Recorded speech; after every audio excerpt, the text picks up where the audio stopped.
Imam Ahmad pernah ditanya ketika beliau sedang menulis hadis dan beliau sudah tua. Ditanya beliau, "Ya Imam, ila mata al-ilm?" Wahai Imam, sampai kapan ilmu ini kita pelajari? Beliau mengatakan, "Minal mahbarati ilal maqbarah."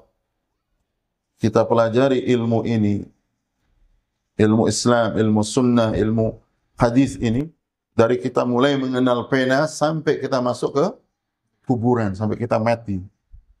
Dan Imam Ahmad itu pernah diuji oleh Allah Subhanahu wa taala, dilarang beliau membuka majelis ilmu. Dan itu bertahun-tahun. Setelah beliau disiksa, ya, penguasa pada saat itu bahkan 3 generasi penguasa, ya, mulai dari Khalifah Ma'mun, kemudian Mu'tasim, kemudian Wathiq. Itu 3 khalifah tidak membolehkan beliau untuk mengadakan majlis ilmu. Padahal beliau imamud dunia di zamannya. Baru kemudian Allah angkat ujian bagi beliau itu setelah kemudian yang menjadi khalifah al-mutawakkil. Dan beliau dimuliakan oleh khalifah al-mutawakkil. Bahkan khalifah al-mutawakkil ingin mendekatkan beliau supaya beliau tinggal di istana dan menjadi penasihat khalifah. Tetapi beliau tidak ingin. Karena majlis ilmu beliau lebih beliau cintai dibandingkan dengan itu. Sampai ada seorang murid beliau dari Andalusia datang, bernama Baqi bin Makhlad. Dan beliau kemudian dikatakan imam. Bahkan kemudian ketika dia datang setelah diberikan Imam Ahmad majlisnya untuk kembali, beliau didudukkan di sebelah Imam Ahmad. Kemudian beliau katakan, ini talibul ilm yang sejati. Jadi Baqi bin Makhlad ini datang dari Andalus, dari Eropa sekarang, dari Spanyol sekarang, datang ke Baghdad. Kemudian begitu masuk ke kota Baghdad, beliau mendengar bahwa Imam Ahmad dilarang untuk apa? Menyampaikan hadis. Akhirnya beliau datang ke rumahnya seperti orang yang meminta-minta, dengan pakaian seperti orang yang minta-minta, ya. Dan beliau meminta ilmu. Dan subhanallah, Imam Ahmad mengizinkan beliau datang setiap hari. Jadi kalau dia mengatakan ada peminta-minta gitu, Imam Ahmad keluar, kemudian disampaikan beberapa hadis, kemudian dia pergi. Dan itu berlangsung sekian waktu. Begitu Imam Ahmad diangkat ujian beliau oleh Allah Subhanahu wa taala di zaman Khalifah Al-Mutawakkil, beliau kemudian di awal majlis beliau ketika Baqi bin Makhlad, Imam Baqi bin Makhlad hadir di situ, beliau katakan, kamu duduk di sebelah saya.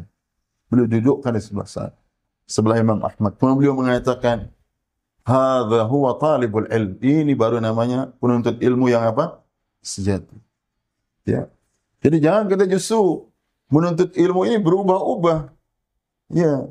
Kapan laku dagangannya, baru dia hadir majelis ilmu. Ya. Kalau lagi dia senang sama istrinya, sama anak-anaknya, baru dia datang. Kalau ribut sama istrinya justru tidak mau datang. Justru kalau antum ribut, datang. Mungkin sebab itu kemudian semua menjadi aman. Atau kalau lagi susah, kita justru tawassul dengan menghadiri majelis-majelis ilmu. Karena di situ diturunkan sakinah. Di situ diturunkan rahmat Allah Subhanahu wa taala. Rasulullah SAW mengatakan, wa haffathumul malaikah, dan para malaikat juga melindungi orang-orang di majelis ilmu itu. Bayangkan Jibril alaihissalam yang disifatkan di dalam hadis Rasulullah SAW yang sahih. Beliau memiliki 600 sayap, yang 600 sayap itu yasuddul ufuk. Dia menutupi ufuk langit. Saking besarnya Jibril alaihissalam. Dan para malaikat akan melindungi majelis-majelis ilmu. Kalau kita ingin tempat kita ini didatangi oleh para malaikat, hidupkan majelis ilmu.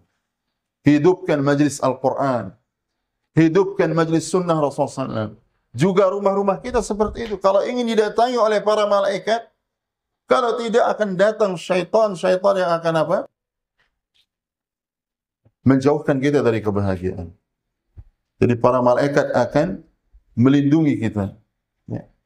Dan kita akan merasakan ketenangan walaupun kita sendiri, walaupun kita sedikit. Dan mudah-mudahan, dan ini di masjid ini, di Masjid Syekh Abdurrahman bin Salim Al-Muzaini hafizahullah, dan ini mungkin majlis yang pertama.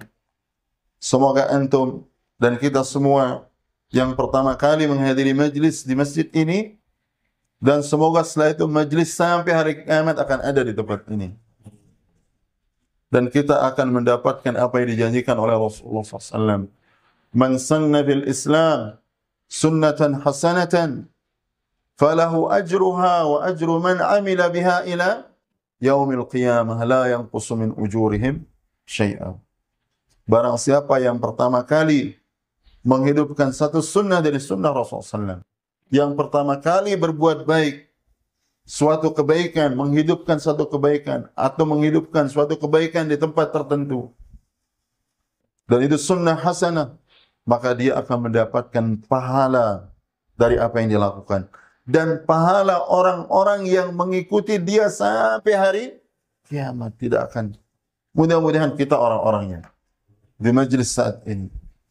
Oleh karena itu kita harus, kata para ulama, betul biasa suatu yang baik awalnya itu sedikit, tapi tetap kemuliaan yang awal yang sedikit itu dibandingkan dengan setelahnya yang banyak. Karena yang banyak setelahnya, kebaikan-kebaikannya akan didapatkan oleh orang-orang yang pertama kali melakukan kebaikan. Dan semoga Allah mencatat kita untuk hal tersebut.